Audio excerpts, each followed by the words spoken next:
November 1987. Ladies and gentlemen, it gives me very great pleasure to take part in the seminar on the man and his duty to the society and to say a few words on this occasion. At the outset, I thank the organizers of the Citizens Association for giving me the opportunity to preside over the meeting. I would like to say for the information of the young men and women who are assembled here that this association has been in existence for more than 40 years and eminent persons in different walks of life have delivered their speeches on various subjects. During my college days, my friends and myself used to attend regularly the meetings arranged here from time to time and have been greatly benefited by the speeches and discussions. I must say in particular that the speeches made by the national leaders who were in the forefront of the freedom struggle were very inspiring and a number of young men and women were attracted to the freedom movement.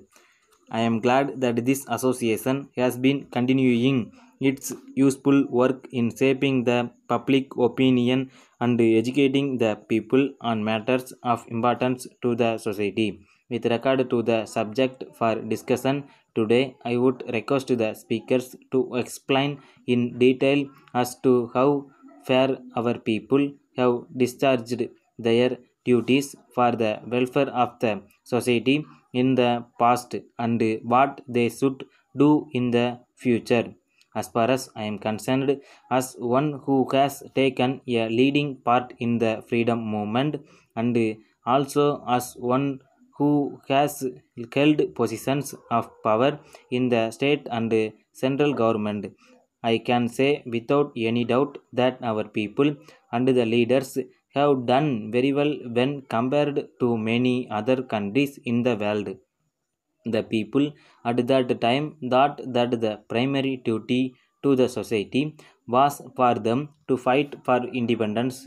The present generation must be proud of the great sacrifices made by our leaders and the sense of patriotism shown by our people to liberate our motherland from foreign domination.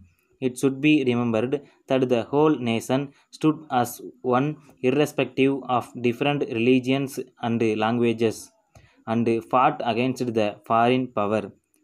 This was possible on account of the correct lead given by Mahatma Gandhi to fight for the country's cause in a non-violent manner. Under the able guidance of the father of nation, leaders like Pandit Nehru traveled throughout the country and mobilized the support of the people. It is a matter for satisfaction that even today our country, under the leadership of our Prime Minister, is giving its support to the freedom movement of some other countries also. While we are happy about the achievements in the past, I am sorry to say that the spirit of unity among the people that was witnessed during the freedom struggle is not to be seen in recent years in some parts of the country. Of course, steps are taken by the government to redress the grievances of the people in such areas. However, I would like to appeal to those in charge of running the governments in the states and in the center and also the people to make every effort to solve the problems with a spirit of understanding and sympathy in order to preserve the unity and integrity of the country, whether it is in the matter of sharing the river waters or in the matter of border disputes or in the matter of language, we should try to solve them in a realistic manner. Letter dated 5th May 1980 from the manager Mrs. Simpson and Company, Madras, to Mrs. Sivam and Company, Pasar Road, Karur.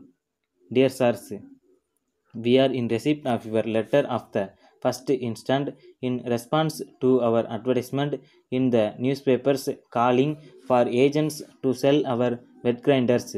We would like to assure you at the outset that our grinders are the best in the market, both in regard to service and durability, and therefore we have no doubt that these will be sold in large numbers in your area.